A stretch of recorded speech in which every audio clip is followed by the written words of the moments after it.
வாங்க, வணக்கங்க. சென்னிமலை முருகனோட அருளால் எல்லோரும் நல்லா இருப்பீங்க. இன்றைக்கி ஒரு சிக்கன் நம்ம செய்வோம். நான் செஞ்சது உங்களுக்கு சொல்லி கொடுக்க போகிறேன். நீங்கள் எப்படி செய்வீங்கன்ட்டு எனக்கு கமெண்ட்டில் சொல்லுங்கள்.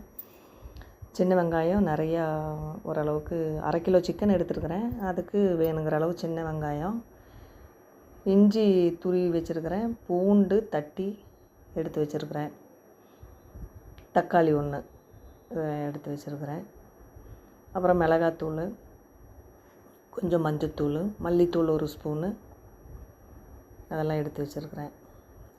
கடாயில் எண்ணெய் ஊற்றி தட்டி வச்ச பச்சை மிளகா ஃபஸ்ட்டு போட்டு, அடுத்தது வெங்காயம் 2ம் நல்லா வதங்க விட்டுட்டு, அதுக்கப்புறம் தக்காளி 1 தக்காளி போட்டிருக்குறோம். தக்காளியும் நல்லா போட்டு வதக்கணும். தக்காளி நல்லா சுருளாக வதங்கி வந்ததுக்கப்புறம் நம்ம தட்டி வச்சுருக்கிற இஞ்சி, துருவி வச்சுருக்கிற இஞ்சி, தட்டி வச்சுருக்கிற பூண்டு 2யும் போட்டு நல்லா வதக்கி விட்டு, அது வாசம் வர்ற வரையில் நல்லா வதங்கினதுக்கப்புறம் சிக்கனை ஒன்றா சேர்த்தி நல்லா பெரட்டணும்.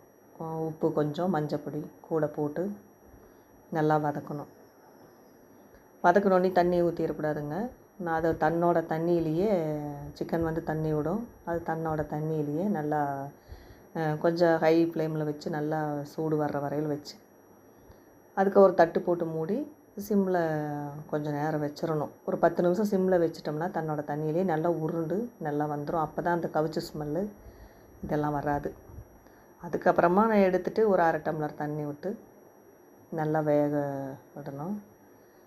வெந்ததுக்கப்புறமா ஒரு கைப்பிடி நிறையா கொத்தமல்லி தழையை தூவி எடுக்கணும். அதுக்கப்புறம் நம்மளுக்கு பிடிச்ச உருளைக்கிழங்கு, முட்டை இதெல்லாம் எது தேவையோ, நாங்கள் எப்போவுமே கொஞ்சம் உருளைக்கிழங்கு சேர்த்திக்குவோம். வேக வச்ச உருளைக்கிழங்கும் முட்டையும் அது கூட கட் பண்ணி கடைசியாக இறக்குறப்போ சேர்த்தி செஞ்சுக்குவேன். இந்த மாதிரி சிக்கன் செஞ்சு பாருங்கள், டேஸ்ட்டாக நல்லாயிருக்கும். இந்த மாதிரி எங்களோட கொங்கு பக்கத்தில் இந்த மாதிரி செஞ்சதுலேருந்து தான் பள்ளிப்பாளையம் சிக்கனு இதெல்லாமே ரெடியாகி, இப்போ நீங்கள் உலகம் ஃபுல்லாமே பள்ளிப்பாளையங்கிற மாதிரி செஞ்சுக்கிட்டு இருக்கிறது எல்லாமே இதிலிருந்து வந்தது தான், இந்த மாதிரி மெத்தட்லேருந்து. மற்றபடி உங்களுக்கு சாம்பார் பொடி, கறி மசாலா பொடி, சத்து மாவு இதெல்லாம் தேவைன்னா என்னோடய நம்பருக்கு வாட்ஸ்அப் பண்ணுங்கள். நீங்கள் எப்படி செய்வீங்க, சிக்கனெல்லாம் என்ன மாதிரி சமைப்பீங்கங்கிறதையும் எனக்கு கமெண்ட்டில் சொல்லுங்கள் சகோதர சகோதரிகளே. நன்றிங்க.